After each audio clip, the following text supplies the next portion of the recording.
My name is Sloane Walker, and the night I lost my house started with warm bread and cinnamon candles. I folded every napkin like it mattered. Because it did. My first dinner in the home I bought, the home I worked for, saved for, built from nothing. I wanted them to see me, not as the daughter who made too much noise or not enough, but as a woman who had finally arrived. I used Grandma's silverware. I baked her rosemary bread from scratch. I lit the candles 5 minutes before they came, hoping scent might succeed where words had always failed. They were 20 minutes late. Vanessa walked in first, still wearing sunglasses. Janice kissed my cheek like I was someone else's daughter. Ronald didn't speak. He just tapped the doorframe and said, "Good bones." They sat down at my table, ate nothing, said less, complimented nothing but the rate on my mortgage. And when dessert cooled, untouched, unpraised, they handed me a suitcase. My suitcase. It was packed. They told me to leave the keys. They said, "This place isn't really yours anymore." But I took the keys, and I walked out. Before I take you into what came next, the late-night call from the bank, the footage they didn't know I had, and the courtroom silence that said more than any apology ever could.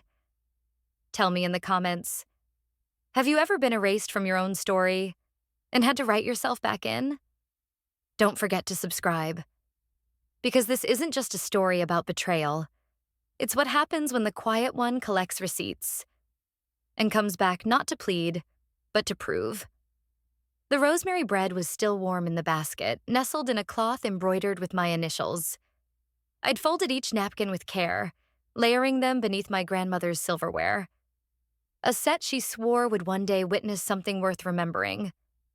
The casserole sat in the center, steam trailing upward like a promise.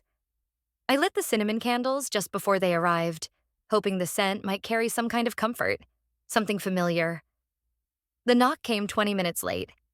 I opened the door with a smile too rehearsed to be real. Vanessa breezed past me first, sunglasses still perched on her head despite the dusk. Janice followed, giving my cheek a brief kiss like one does with strangers. Ronald brought up the rear, silent as always, eyes surveying the space like he'd been sent to appraise it, not visit it. "Nice little place," he muttered, tapping the wood frame near the foyer. "The house has good bones." I laughed lightly, though I wasn't sure why. Gratitude, maybe. Relief that they were here, or a flicker of hope that maybe tonight they'd see me. The table was already set. I gestured toward it with more pride than I'd allowed myself in years. Vanessa's heel clicked against the hardwood as she moved toward the centerpiece. "These candles smell like craft stores in December," she said, wrinkling her nose. "You always were a little nostalgic." I smiled again. My cheeks hurt. Janice ran her finger across a framed photo on the sideboard. Me at the ribbon-cutting ceremony last month, grinning in front of my new branch office. "Your hair looks better shorter," she said, placing the frame back as if it had been out of place. Dinner was quiet in that way, where every silence said too much. I passed the bread. Ronald asked about the mortgage rate. Not to understand, just to check if I'd been foolish. Vanessa asked if I was still driving that same old Civic. Janice commented on the weight I'd kept off. No one mentioned the promotion, or that this was my house, or that I had made this meal myself from Grandma's recipe, crust and all. After dessert, a cinnamon apple crisp I baked from scratch, Ronald folded his napkin, corner to corner, precise. Then he said it. "Leave the house key, take your suitcase, and go." I stared at him. "What?" My voice came out smaller than I wanted. Janice didn't meet my eyes. Vanessa stood. From the hallway, she rolled out a green suitcase. My green suitcase. "It's packed," she said. "You can stay at a hotel tonight. We'll handle the transition." I blinked. "You're serious?" I asked, but it wasn't a question. I already knew. Ronald didn't raise his voice. He just extended his hand, palm up. "It's for the best, Sloane. This place isn't really yours anymore." I looked down at the casserole, now lukewarm, untouched. the crust cracking at the edges. I stared at the suitcase, then at my father's hand, open and waiting. I didn't speak. I just walked out. But I took the keys with me. I didn't go far. I couldn't. My hands were still trembling when the phone rang. The screen lit up with an unknown number. I almost didn't answer, but something in my chest told me to. The night air was cold against my face, sharp with diesel fumes and stale French fries from the convenience store behind me. I sat on the hood of my car under the only working lamp in the parking lot, its buzzing louder than my thoughts. "Is this Sloane Walker?" A woman's voice asked, professional but uncertain. "Yes," I said slowly, glancing around the empty lot. "Who's this?" "This is Chelsea from Cascade State Mortgage. Sorry to call so late, but we had a rather urgent activity on your file earlier this evening." My stomach dropped. "What kind of activity?" I asked, my voice tighter than I meant it to be. "There was a request submitted to modify your mortgage, specifically to add 2 co-borrowers, Ronald Walker and Vanessa Walker. Are you familiar with those names?" The tremor returned, not just in my hands this time.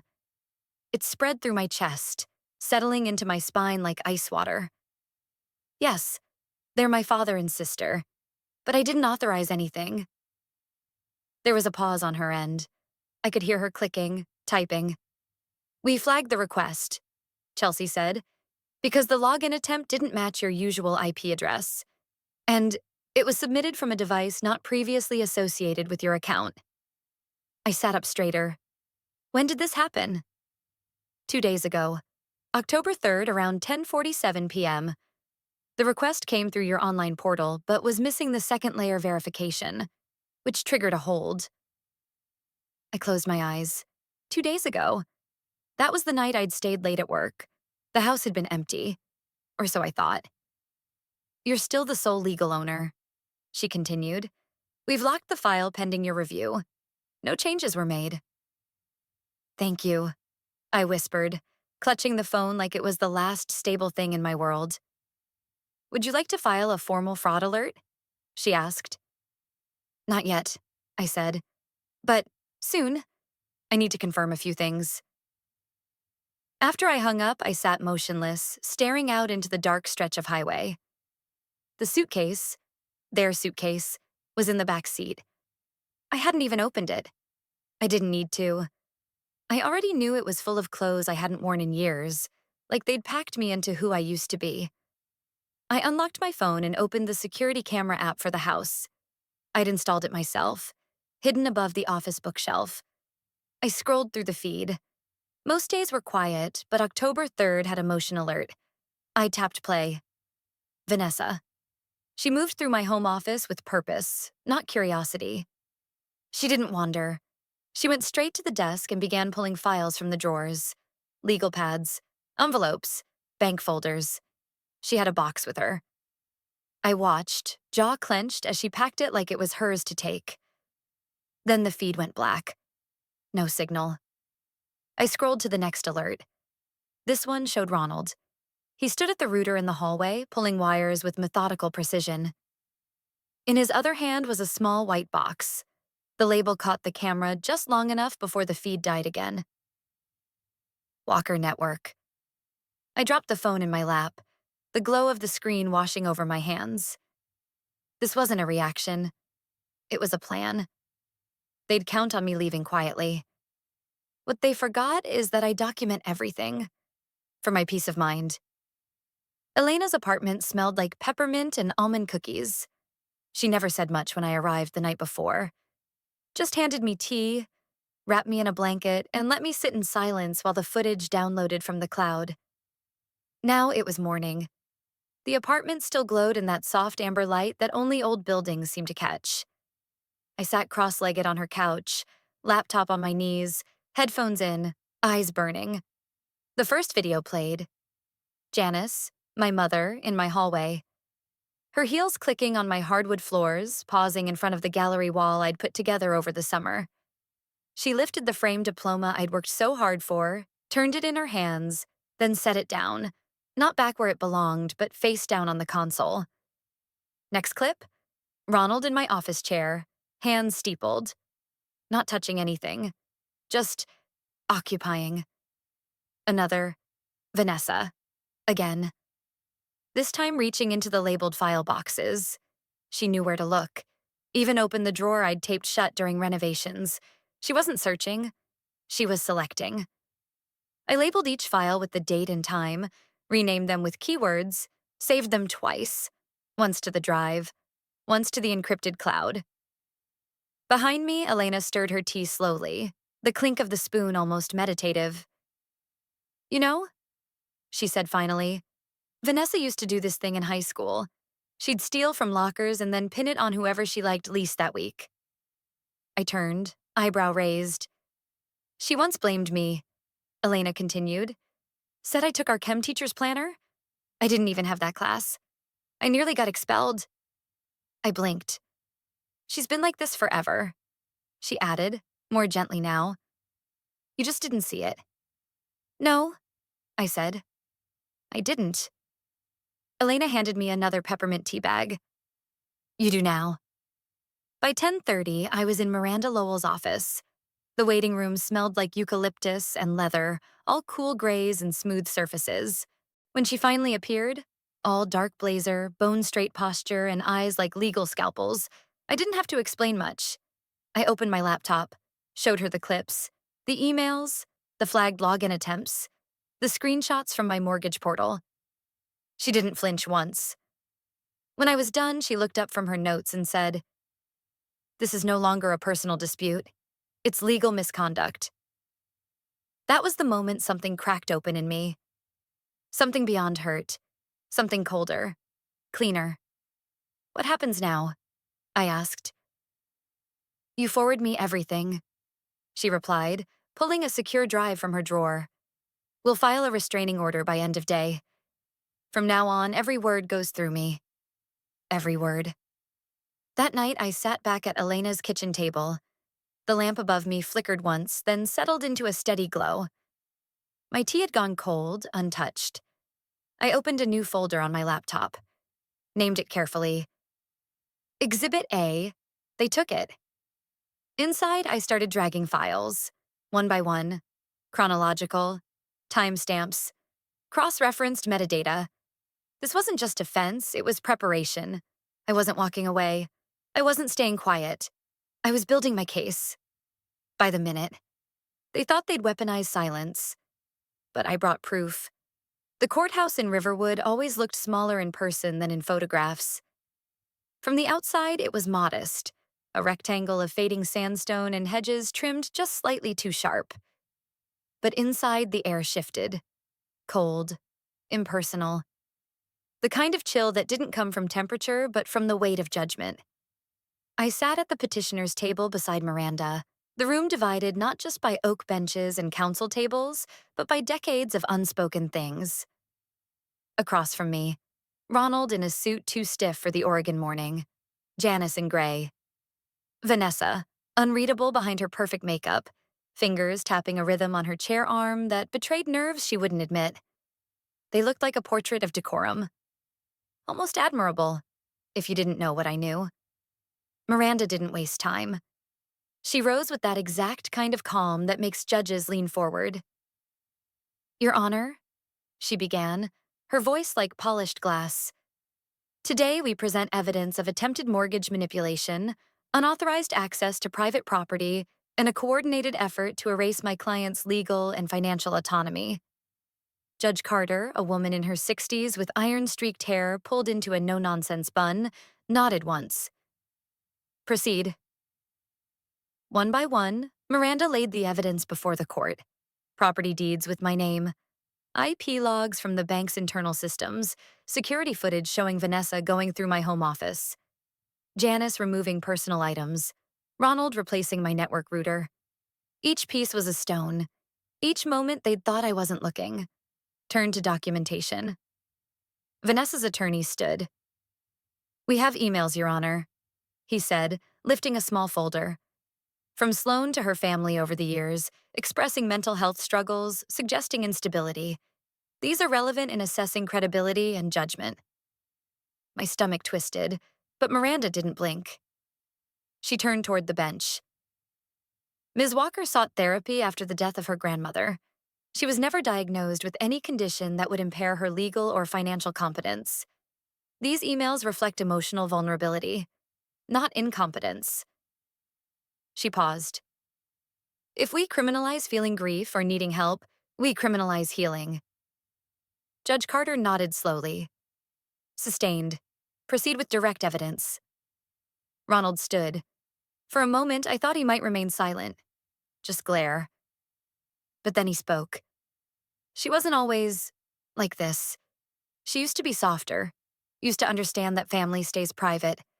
You don't drag your parents into court. His voice cracked. A practiced crack, but I didn't speak. I didn't move. Because Miranda had the last word. Your Honor, she said, and reached into her folder. She tapped twice on her tablet.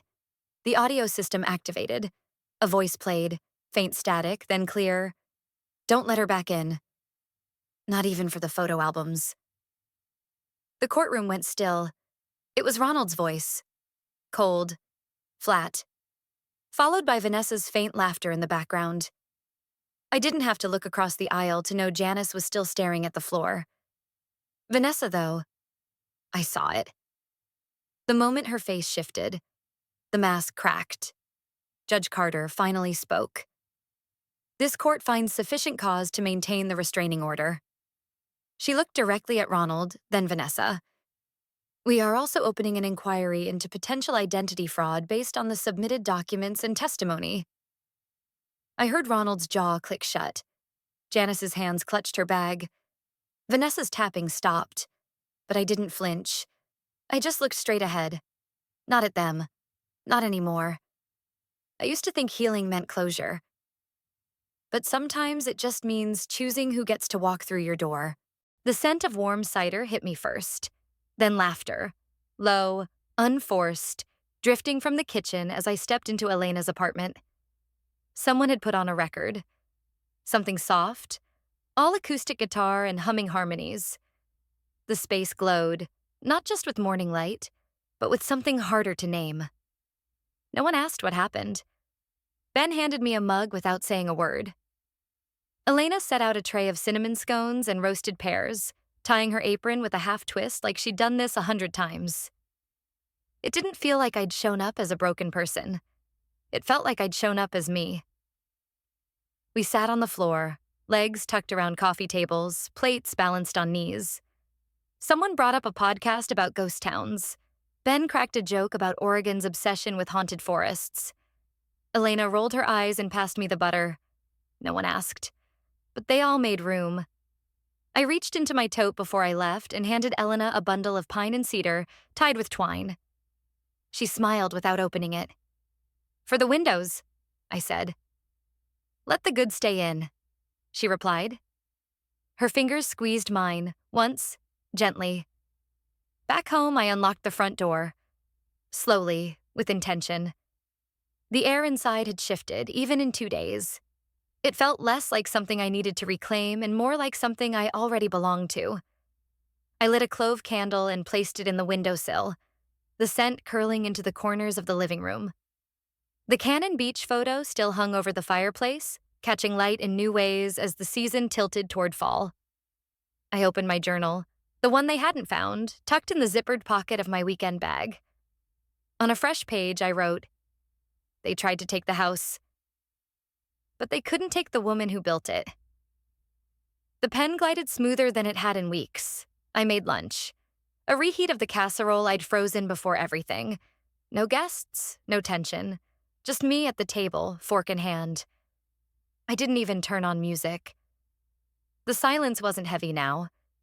It was chosen. Later, I opened the last box in the hallway closet. Inside, curtains.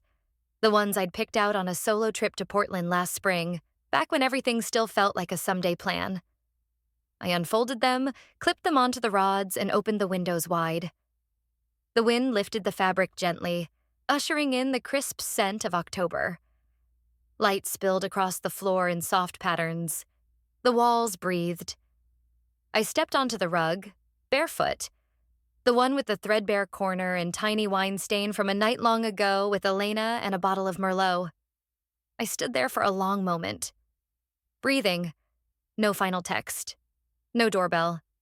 No reconciliation scene. Just the quiet truth that the house hadn't changed. I had. I didn't leave the house that night because I wanted to. I left because I had to.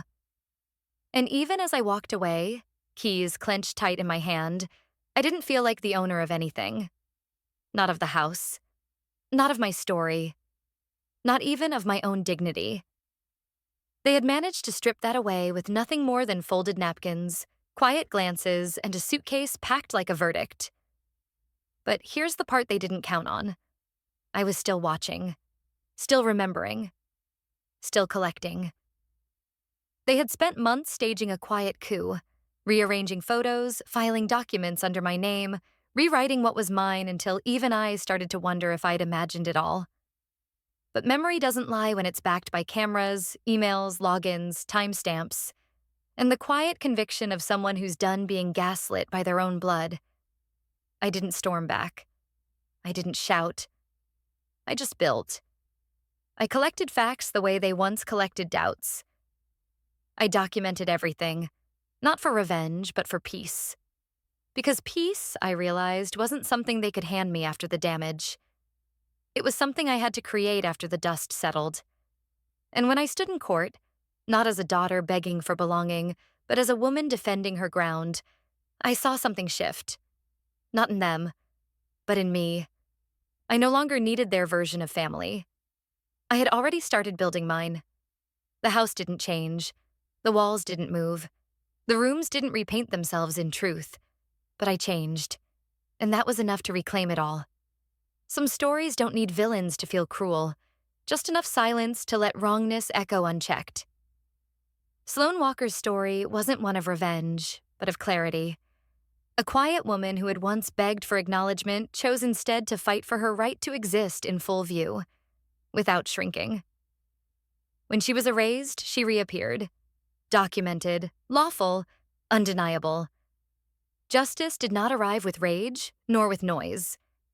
It arrived in the shape of a folder labeled Exhibit A, in the steel spine of a lawyer who spoke the words she once swallowed, in the echo of courtroom silence where accusations used to live, and in the soft click of a door that now closed on her terms. When injustice is met with unwavering courage, the final verdict can echo through a lifetime. It does not always scream. Sometimes it exhales, but it is always heard. There's a photo above the fireplace now. Just one. No staged smiles, no filtered family portraits. Just a beach, a stretch of sky, and the ocean pulling away from the shore. Slowly, quietly, but with certainty. She stands barefoot on the rug. The casserole dish is cold, but for the first time in years, she's warm. And that, finally, is enough. I once believed that family was where you began, a place you returned to, even when bruised. But I was wrong. Family is not defined by shared walls or matching last names. It's built in the space where truth is honored, where silence isn't used as a weapon, and where your presence isn't something to be erased. They tried to rewrite my story with forged papers and fake smiles. They rearranged the furniture, framed a life that wasn't theirs, and assumed I'd vanish quietly into the space they left for me. Outside. But they didn't realize I was still watching. Still remembering, still gathering. And I did what they never imagined I would. I stood up not to destroy them, but to restore myself. The courtroom didn't give me fireworks. It gave me stillness. The kind of stillness that comes when the truth is finally spoken aloud, not to be believed, but to be recorded. That was enough. I didn't need them to say sorry. I didn't need to be welcomed back. I just needed the door to close behind me for the last time, and to know it was me who closed it. Some battles aren't fought with fists or fury. They're fought in silence, with evidence, with boundaries. And sometimes the greatest justice isn't seeing others punished, but knowing they no longer have power over your peace. Like the final strike of a gavel, justice doesn't always roar. Sometimes it simply removes the noise. And in that quiet, healing begins. To those of you still watching, still listening, thank you. Thank you for following this journey until the final frame. Whether you saw yourself in Sloane's story or simply stood beside her in spirit, your presence here matters. This channel exists because stories like hers, and maybe like yours, deserve to be heard, honored, and remembered. Every view, every comment, every quiet nod you give from the other side of the screen, it tells us we're not alone. If this story moved you, even just a little, stay with us. We're just getting started. Until next time, stay strong, stay kind, and never apologize for reclaiming your own story.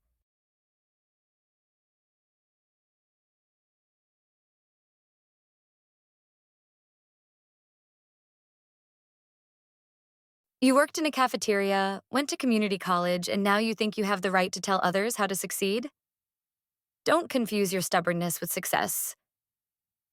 That's what my sister said, right to my face, at a small cafe, while my family tried to reclaim what they had once so easily thrown away.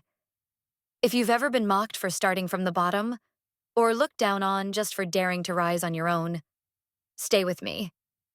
This story is for you. The smell of overcooked pot roast clung to the air, thick with something heavier than meat and gravy. I sat at the edge of the table, fingers pressed into my lap, watching the fork in Victoria's hand as it danced midair. She was telling a story again, loud and beaming. I barely listened. My eyes had been fixed on Mom's expression for the past 5 minutes. Too smooth, too carefully neutral. A few hours earlier, I had walked past the living room just as Victoria's voice lifted above the television hum. They're already scheduling Olivia's private school interviews. Full ride or not, this girl's gonna have options. She's only 12. I heard myself mutter under my breath, stopping just outside the doorway. I leaned closer. Their backs were turned. Mom's voice was calm, almost mechanical. It's never too early to think ahead. Better for her to stand out now. College scouts love early achievers. I blinked. Olivia? Private school? My niece? My chest tightened. I stood frozen, stuck between walking away and storming in. Instead, I turned and headed upstairs. If I was going to confront this, I needed to be sure. Later, as we gathered for dinner in the kitchen with its flickering fluorescent bulb and stained linoleum, I watched Dad poke at his mashed potatoes like they were solving algebra beneath the gravy. He hadn't spoken more than 5 words to me since Thursday. Victoria was bubbling with excitement, reciting Olivia's debate accomplishments. Mom sat quietly at the head of the table, nodding when needed, a queen in her dull castle. I cleared my throat. Have you sent in my FAFSA forms yet? I tried to keep my voice even. Deadlines are next week. Mom didn't even look up. We'll talk about it later. I waited. Nothing. I mean, I need to submit it soon, especially if I'm applying for any aid. I've done all the essays. Dad reached for the salt, still silent. Victoria chuckled softly. College? Have you even decided where you want to go? Olivia's been eyeing Stanford since 5th grade. She's so focused. I looked at her. I'm 17. She's 12.